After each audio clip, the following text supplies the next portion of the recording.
हे दोस्तों, कैसे तुम सभी लोग। उम्मीद करता हूँ आप सब अच्छे होंगे, क्योंकि आज संडे का दिन है और आज के दिन हम लोग बात करेंगे काइजू नंबर 8 के बारे में, पोकेमॉन होराइजन्स के बारे में और साथ ही में कुछ हिंदी डब एनिमेस के बारे में बात करेंगे। साथ ही में कुछ और भी कमाल के अपडेट्स है, इसलिए इस वीडियो को शुरू से लेकर आखिर तक जरूर देखना। और अब चलो ज्यादा टाइम वेस्ट ना करते हुए आज की इस वीडियो को स्टार्ट करते हैं। तो सबसे पहले अपडेट बारे में बात करें जो आता है अपने नेटफ्लिक्स को लेकर। और यहाँ पे मैं जानता हूँ कि नेटफ्लिक्स के ऊपर आप लोग को हिंदी डब एनिमे देखना चाहते हो, तो यहाँ पे मैं बता दूं कि नेटफ्लिक्स वाले एक बार में 3 एनिमेज हिंदी डब में ला रहे हैं। और हाँ, यहाँ पे मैं कोई मजाक नहीं कर रहा हूँ। यहाँ पे नेटफ्लिक्स वालों ने अपने 3 ओरिजिनल एनिमेज को डब किया है, जिसमें पहला है ब्लड ऑफ जियूस सीजन 2 और साथ ही में good on the way of lone wolf, जो कि अगर आप लोग याद होगा तो मैंने इसकी हिंदी डब लीक आप लोग बताई थी, जिसके लिए ओटाकू न्यूज इंडिया को थैंक यू। और अब यहाँ पे ये लीक सच हो चुकी है, क्योंकि नेटफ्लिक्स पर इसका भी हिंदी डब स्ट्रीम हो रहा है। साथ ही में अगर आप लोग हिंदी डब एनिमे मूवी देखना चाहते हो तो यहाँ पे एक कमाल की मूवी जिसका नाम है माय ओनी गर्ल। तो यहाँ पे ये जो सारे एनिमेज है वो अभी जापानीज, इंग्लिश और हिंदी डब के साथ स्ट्रीम हो रहे हैं नेटफ्लिक्स पर। तो देखा जाए तो नेटफ्लिक्स के कुछ ओरिजिनल एनिमे अभी स्ट्रीम हो रहे हैं, जिसके लिए अगर आपके पास सब्सक्रिप्शन है तो आप लोग जाके जरूर चेकआउट करना है। साथ ही में इसके अलावा यहाँ पे हम लोग बात करें अपनी कुछ मूवीज के अपडेट्स बारे में, जैसे the boy and the heroine movie का फाइनल बॉक्स ऑफिस कलेक्शन निकल के आ चुका है। और देखकर अभी अच्छा लगा कि इस मूवी ने कम से कम ढंग का कलेक्शन कर लिया इंडिया में, क्योंकि इसकी जो नेट बॉक्स ऑफिस कलेक्शन है वो 2.1 करोड़ की हुई है। और इसके अलावा जिसका ग्रॉस बॉक्स ऑफिस कलेक्शन है, यानी जो इसका टोटल बॉक्स ऑफिस कलेक्शन है 2 हफ्तों का, वो यहाँ पे निकल के आया है 2.59 करोड़।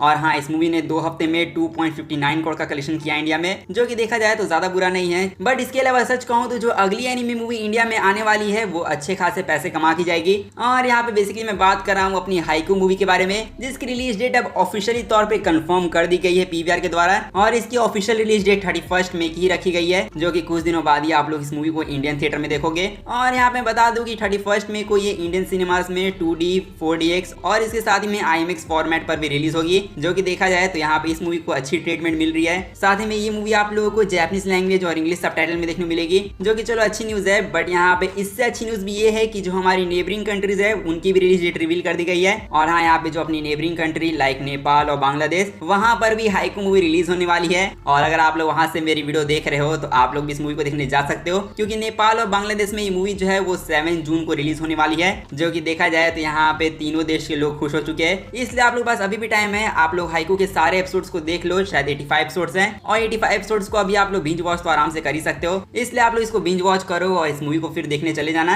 अब वैसे यहाँ पे मैंने काफी अच्छी न्यूज आप लोगों को दे दी है, लेकिन अब इसके बाद हम लोग बात करें अपने एक ऐसे प्लेटफॉर्म के बारे में जो कि हिंदी डब एनिमे ला रहा है, बट इसके ऊपर कोई इतना ध्यान नहीं देता है। और शायद आप लोग मेरी बात समझ गए होंगे। यहाँ पे मैं बेसिकली बात कर रहा हूँ अपने एनिमे टाइम्स इंडिया के बारे में, जो कि प्राइम वीडियो चैनल्स के ऊपर अवेलेबल है। और यहाँ पे इस प्लेटफॉर्म के ऊपर अभी एक काफी कमाल की सीरीज अभी हिंदी डब में आई है, जिसका नाम है द जुंजी ईतो कलेक्शन। और लिटरली कुछ टाइम से बहुत सारे कमेंट्स आ रहे हैं कि हमें जुंजी ईतो कलेक्शन देखनी चाहिए कि नहीं, या फिर इसकी हिंदी डबिंग कैसी है वगैरह वगैरह चीजें। तो यहाँ पे मैं आज इसका फुल रिव्यू करूंगा, जहाँ पे सबसे पहले तो बहुत सारे लोगों ने शायद इसका हिंदी डब देख लिया होगा, बट यहाँ पे जिसने भी जुंजी ईतो कलेक्शन का हिंदी डब देखा है उसको यहाँ पे एक चीज से प्रॉब्लम है कि ये एनिमे जो है वो हॉरर नहीं है। और हाँ, लिटरली ऐसे मुझे बहुत सारे कमेंट्स मिले, जिस पर मैं आप लोगों को एक ही चीज कहूंगा कि आप लोगों को पता भी है जुंजी ईतो कौन है। लिटरली ये 60 साल की एक लेजेंड है, जिनको जापान के अंदर हॉरर मांगा स्पेशलिस्ट बुलाया जाता है। और इन्होंने भी अपने करियर में काफी सारे मांगा का उसको इंस्पायर किया है। और अगर एग्जांपल दूं तो अपने गीगे अकुतामी, अगर आप लोग पता है तो बता दूं कि जो अपने गीगे अकुतामी है वो यहाँ पे जुंजी ईतो की मांगा के बहुत बड़े फैन है। और यहाँ पे एक तरह से कह सकते हो कि जेजेके जो है वो अपने जुंजी ईतो के कलेक्शन से भी इंस्पायर्ड है। अब वैसे देखा जाए तो यार जेजेके तो सारे एनिमे से ही इंस्पायर्ड होकर बना है, इसलिए हाँ, इसमें कुछ नया तो नहीं है। इसलिए यहाँ पे मेरा कहने का पॉइंट ये है कि जिनको भी लगता है कि जुंजी ईतो कलेक्शन हॉरर एनिमे नहीं है, तो यहाँ पे आप लोग बिल्कुल सही सोचते हो, क्योंकि लिटरली मैं मजाक नहीं कर रहा हूँ, बट इसका एनिमे बकवास है। क्योंकि यहाँ पे ऐसे लिटरली कई सारे एनिमेस आते हैं जो मांगा को जस्टिस नहीं दे पाते हैं, और उन्हीं में से अपना बेस्ट एग्जांपल है जुंजी ईतो कलेक्शन, जिसकी एनिमे तो बहुत ज्यादा बेकार है। बट सच कह रहा हूँ, अगर आप लोग मांगा पढ़ोगे तो मांगा पढ़ने के बाद बड़े बड़ों की फट के हाथ में आ जाती है।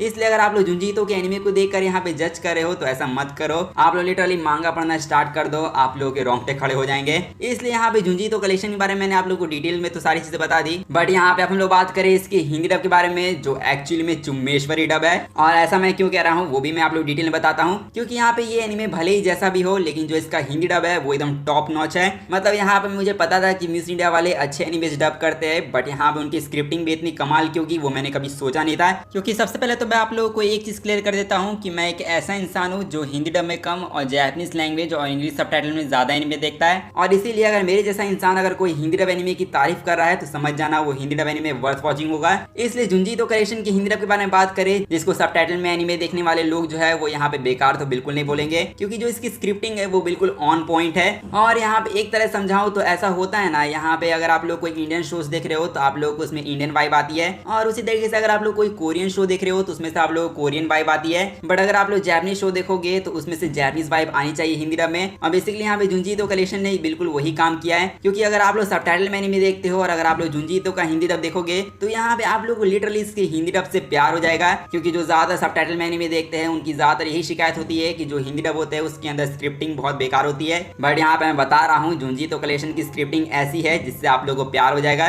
इसलिए मैं मजाक नहीं कर रहा हूँ, बट मैं इसकी स्क्रिप्टिंग को 10 आउट ऑफ 10 की रेटिंग दूंगा। स्पेशली यहाँ पे इस लड़के और इस चुड़ैल की जो वॉइस है वो काफी अच्छी लगी मुझे। इसलिए अगर आप लोग कुछ यूनिक और हॉरर चीज देखना चाहते हो तो आप लोग डेफिनेटली इस एनिमे को चेकआउट करो। और स्पेशली अगर आप लोगों को अच्छा एक्सपीरियंस चाहिए तो आप लोग रात में देखना, क्योंकि मैंने भी इसको रात के 3 बजे ही देखा था। और इसके अलावा मैं जानता हूँ कि जुंजी ईतो कलेक्शन को लेकर आप लोग यही पूछोगे कि जो इसके अंदर स्टोरीज होती है वो बहुत छोटी होती है, और साथ में किसी भी स्टोरी के अंदर हैप्पी एंडिंग नहीं मिलती किसी को। बट यहाँ पे एक चीज कहूँ तो यहाँ पे आप लोग कभी भी किसी हॉरर स्टोरी से अच्छी एंडिंग एक्सपेक्ट मत करना।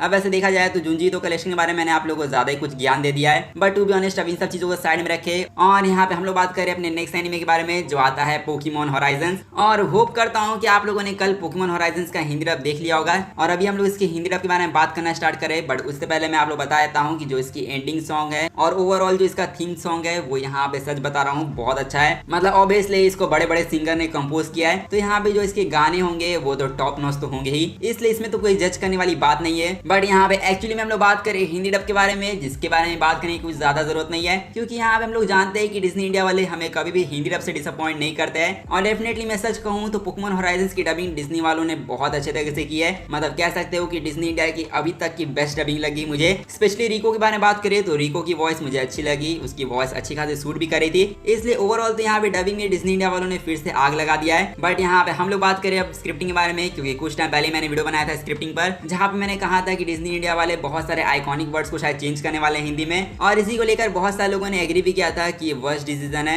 बट टू बी ऑनेस्ट कल मैंने जब पोकेमॉन होराइजन्स का हिंदी डब देखा तो लिटरली यहाँ पे मैं पूरी तरीके से शॉक हो गया, क्योंकि यहाँ पे मजाक नहीं कर रहा हूँ, लेकिन मैंने एक्सपेक्ट नहीं किया था कि डिज्नी इंडिया वाले इतने अलग लेवल पे स्क्रिप्टिंग करेंगे। मतलब देखो यार, यहाँ पे बहुत सारे प्लेटफॉर्म होते हैं जो अच्छी तरीके से स्क्रिप्टिंग करते हैं, जिसमें से हम लोग बात करें म्यूजिक इंडिया के बारे में, जिसने यहाँ पे जुंजी ईतो कलेक्शन की स्क्रिप्टिंग इतनी कमाल की, जिसके लिए अब मैं चाहता हूँ कि क्रंचीरोल की जितनी भी एनिमेज हो उसकी जो स्क्रिप्टिंग है वो म्यूजिक इंडिया ही करे। और इसीलिए अगर ये वीडियो क्रंचीरोल वाले या फिर म्यूजिक इंडिया वाले की तरफ से कोई देख रहा है तो यार ये बात पहुंचा दो उनको। अब वैसे यहाँ पे हम लोग टॉपिक से भटक रहे हैं, बट यहाँ पे डिज्नी इंडिया के बारे में बात करें तो इनकी स्क्रिप्टिंग भी मुझे सच बता रहा हूँ बहुत अच्छी लगी। मतलब डिज्नी इंडिया वालों ने मेरा ओपिनियन पूरी तरीके से चेंज करके रख दिया है, और इसके साथ ही में पोकेमॉन के अटैक्स के नेम को भी चेंज नहीं किया गया, जो अच्छी बात है। मुझे लग रहा था कि कहीं इसको भी चेंज ना कर दे। और स्पेशली हम लोग बात करें पोकेमॉन के नेम्स के बारे में, तो यहाँ पे पोकेमॉन के नेम्स को लेकर मेरे हिसाब से ज्यादा प्रॉब्लम होनी नहीं चाहिए, क्योंकि यहाँ पे इन्होंने ज्यादा पोकेमॉन के नेम चेंज नहीं किए हैं, और जो चेंज भी किए हैं वो मेरे हिसाब से शायद ठीक ही ठाक है। क्योंकि यहाँ पे मैंने एक चीज नोटिस की है कि जो पोकेमॉन यहाँ पे साउंड कर रहे हैं वो यहाँ पे जैपनीज साउंड कर रहे हैं। इसलिए हाँ, एक चीज देख के मैं समझ चुका हूँ कि यहाँ पे डिज्नी इंडिया वाले इसको डायरेक्ट जैपनीज से डब कर रहे हैं, जो कि अच्छी बात है यार, इससे और अच्छा एक्सपीरियंस होगा। साथ ही में यहाँ पे मैं जानता हूँ कि पोकेमॉन फैंस यहाँ पे नाराज है, क्योंकि ऑशुवॉर्ड के नेम को चेंज कर दिया गया है, और यहाँ पे अपने ऑशुवॉर्ड के नेम को चेंज करने के बाद काफी सारे लोग ऑफेंड हो गए, जिस पर मैं ज्यादा कुछ नहीं कहूंगा, बस ये कहूंगा कि थोड़ा बहुत चलता ही है। क्योंकि देखो यार, पोकेमॉन की हिंदी डब के अंदर भले ही पोकेमॉन के नाम चेंज हो जाए, लेकिन सच कहूँ तो यहाँ पे डिज्नी इंडिया वालों ने बाकी चीजों से मुझे बहुत अच्छा इंप्रेस किया है। स्पेशली यहाँ पे मैं आप लोगों को ये बोलना तो नहीं चाहूंगा, क्योंकि यहाँ पे ये चीज सुन के आप लोग ऑफेंड हो सकते हो, लेकिन यहाँ पे मैं एक चीज जरूर बोलूंगा कि यहाँ पे डिज्नी इंडिया वालों ने कार्टून नेटवर्क इंडिया से भी अच्छी स्क्रिप्टिंग की है। और हाँ, यहाँ पे सीएनआई के फैंस नाराज हो सकते हैं, बट ये रियलिटी है।